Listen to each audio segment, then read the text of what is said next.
Reggel 9-kor még csak annyit tudtunk, hogy az őszgerinc és comb feldolgozásával kezdte el a főzés Dalnoki Bence. Este 7 órára már az is kiderült, hogy ezüstérmes lett a magyar csapat a Bokozdor európai döntőjén. Fantasztikus érzés, hatalmas meló van benne, megdolgoztunk érte, úgyhogy nagy a büszkeség. Vasárnap csináltuk az utolsó timingot, 21 vagy 20-21 volt valahogy, és hogy magasan ugyanazt a színvonalat tudtuk tartani, mint a timingon, és az nagy szó, mert versenykörülmények között mindig nehezebb. Gyertek velem a kulisszák mögé!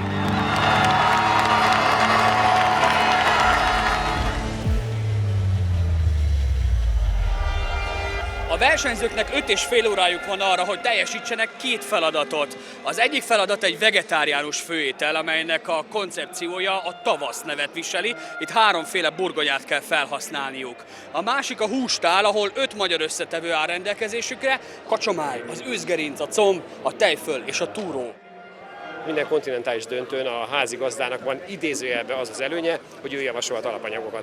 Ez mindenhol, ahol mi vendég vagyunk, idézőjelben el kell szenvedni. Ha házigazdák vagyunk, akkor ha megismerjük azt az alapanyagokat, az előnyeit kell élvezni. Aha, és akkor ezt csináltátok, tehát ezért a túró. Hát, mi próbáltunk olyan magyar alapanyagot, ami tényleg sokszínűen felhasználható, az édestől a sósig, a krémestől a ropogósabbig. Próbáltunk ilyen alapanyagot találni. De tudod, mi a fene az a túró? A Bokozdor Lioni döntőjének legutóbbi nyertesét, a magyar túróról és tejfölről kérdezem. A francia séf azt mondja, szokatlan az alapanyag, nem irigyli a versenyzőket, de olyan ez, mint egy világbajnokság. Meg kell tudni oldani a feladatot. Ne pas lâcher les chevaux. Google a legjobb barátod. Elvesztünk a francia-angol-magyar nyelvtani háromszögben.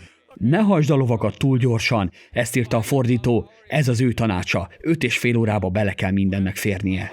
Okay, let's go. Jó, de ki lesz a nyertes? A Bokozdor Nemzetközi Szervezőbizottságának alelnöke egyetlen tanácsot tud adni a fiatal tehetségeknek, hogy valósítsák meg álmaikat. Nagyon fontos, hogy a választott alapanyagok tökéletesen képviseljék azt az országot, ahol a verseny zajlik. A feladatot Magyarország remekül elvégezte. Thank you very much. Minden versenyzőséf kap egy fiatal segítőt is, aki a szabályok szerint nem lehet idősebb 22-nél. A verseny így szeretné biztosítani az utánpótlást és támogatni a fiatal tehetségeket. Nyikos Patrik volt a magyar csapat tagja.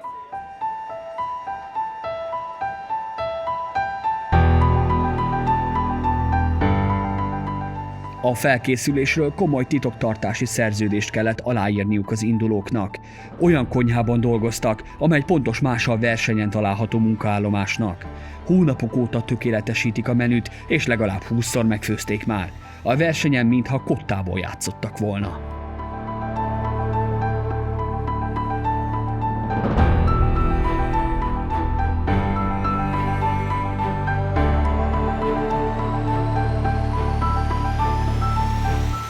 A konyhai zsűrielnök Rácjenő volt, Sárközi Ákos pedig a felügyelők egyik vezetőjeként segítette a versenyzők munkáját. Mi vagyunk a komiték vezetői, mi vagyunk mondjuk úgy mindenkinek a főnökei, és mi hozunk döntéseket. És legfőképpen bármilyen kérdés van, valaki elvágja az ujját. Most én blama dolgokról beszélek, de ami a versenymenetéhez kell. Hallottam tegnap pletykát. Milyen pletykát? Hogy valami gond volt valaki egy szuvit káddal, és nem vette észre, és hogy rögtönözni kellett, őrület volt. Figyelj, ilyen szempontból pont erről beszélek, hogy valakinek volt egy kis nyűgje, de mai nap is történtek már ilyenek. Sárközi Ákost arra kértem, mutasson nekem egy példát, hogy miért jó pontot. Ez nagyon jó példa most arra, hogy itt mi az, amit kell figyelünk. Megnézed ezt a pultot, azt gondolná mondjuk, aki még nem látott ilyen versenyt, hogy úristen, itt nem történik semmi, nagyjából el van pakolva, rend van. Csak az a munkafolyamat és az az alapanyag van elő, ami éppen dolgoznak.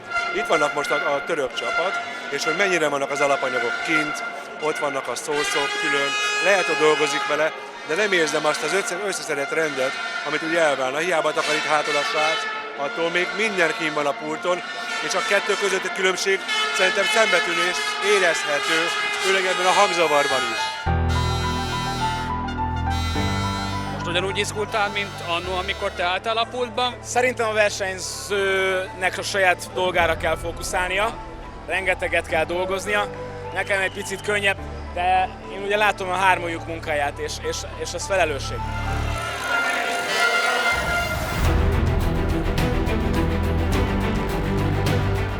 A magyar csapat először a Magyar Tavasz című vegetáriánus tányérját tálalhatta ki. Ezután a hústál bemutatása következett, ezt Wolf András vitte körbe sziklaerős kézzel. Még sose történt ilyen, és nem szerettünk volna mi lenni az elsők, akik eldobják a tálat. Egy ilyen versenyen még a mosogatás is egy nagy élmény, úgyhogy bármilyen feladatot vállaltunk volna. Végül a hústálat is felvágták. Ez az a pillanat, amikor 5,5 óra főzés után a magyar csapat végre kitálalhatja az ételét, és az a különlegesség, mivel Magyarország a vendéglátó, ezért a magyar csapatnak magyar mesterszakások segítenek. A Michelin-csillagos Tiago Sabarigo árult el néhány érdekességet a közös tálalásról.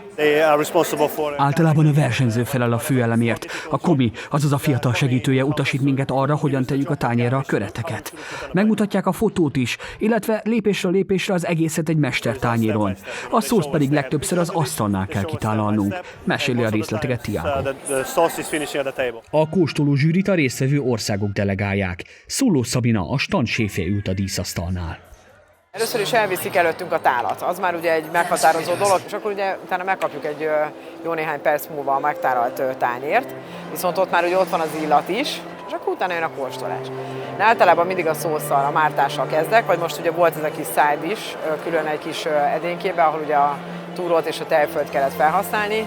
Most némely esetben az volt az első, és igazából innentől már csak az, hogy tényleg az étel, ami ott van a tányéron, ez egy maximális harmóniába kell, hogy kerüljön.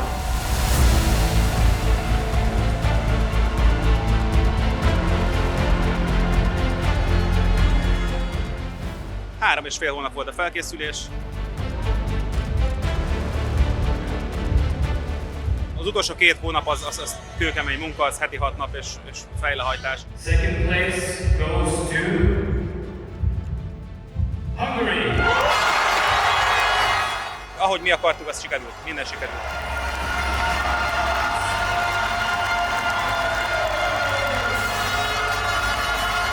Jól vagyok, köszönöm szépen. Fantasztikus érzés.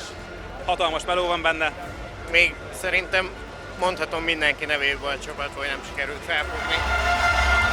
Kitűztük azt, hogy annyira jó volna a dobogóra följutni, annyira sok munkát tettünk bele, ez így nagyon-nagyon jó. Az már kevésbé, hogy mindössze 14 pont hiányzott, már az zsűrinként 1 pont körülbelül. Ez már az ízlés. Mi is láttuk, meg mondták többen is a magyarok közül, hogy konyhai munkánk az nagyon szép volt, ezt vissza is köszönöm, mert milyen a legjobb konyhai munka. Mi volt az a trüffelnek kinéző valami? Gombából és csicsokából készült, ez egy hamis szarvasgomba. Ugye tiltott a szarvasgomba, azért találtuk ki, hogy csinálunk egy hamis szarvasgombát.